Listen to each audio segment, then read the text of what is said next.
So, good day everyone. I'm Teacher Janelle and welcome to our second quarter Science 8. And of course, our lesson is about earthquake and faults. So, today we'll explore the movement of the earth crust can cause powerful natural events that shake our planets. So, people living in the Philippines are no stranger to earthquake. Our country lies along the Pacific Ring of Fire.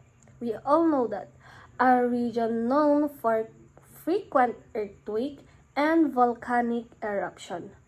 But what exactly causes the tremors? Or it also why they are there are always shaking of ground.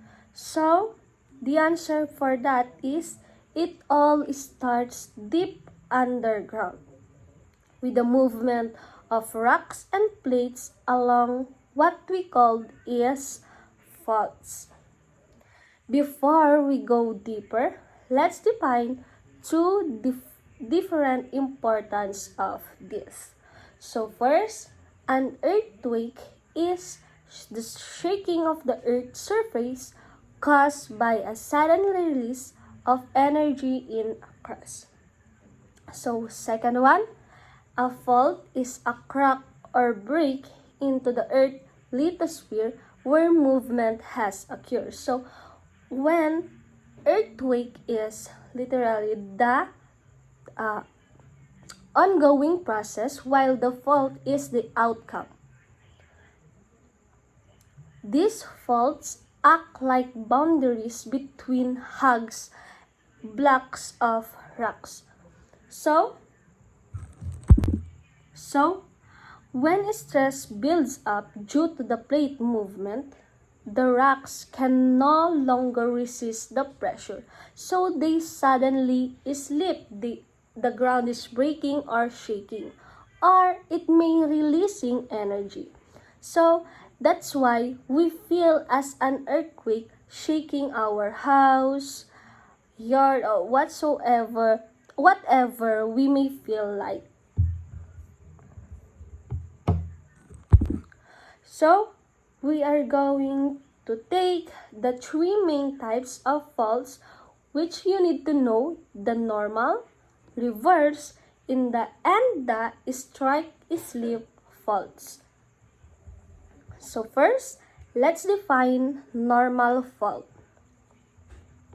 Normal fault is the crust is being pulled apart.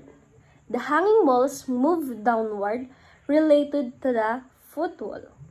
This usually happens where the earth's crust is stretching or forming valley or rift zone. Second one, reverse fault. In a reverse fault, the crust is being pushed together and the hanging walls move upward, while when we back to the normal, the hanging walls moves downward. So they are different between the reverse one. So the reverse one is moves upward. So let's go back. These are also called thrust fault or common in mountain ranges like Rocky Mountains, like that. So the third one is the strike slip fault. In strike slip fault, rock slide past each other horizontally. So there's little or vertical movement coming with this. The best and famous example in this is the San Andreas Fault in California.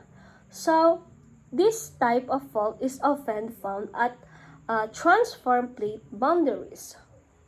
So remember those words: when normal is pulling apart, reverse is pushing apart, and stripe slip is sliding sideways.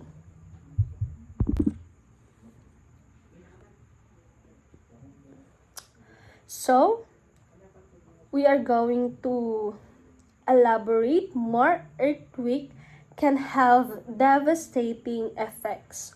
So, they can damage our buildings, roads, and bridges, also trigger landslide, and even causes tsunamis when they occur under the sea. But beyond the destruction of earthquake, it reminds us to how dynamic and alive on our planet really is. So, while we can stop this, we must understand how to work, help us to prepare and reduce risk, of course. So, to wrap up this lesson, earthquake happen when energy is suddenly released along faults. So faults are breaks in the earth's crust when rocks move. So there are three main types, which are the natural, reverse, and the strike slip. The Philippines being part of the Ring of Fire and must stay prepared for this natural event. Thank you for watching. I hope you learned something new about earthquake, and faults.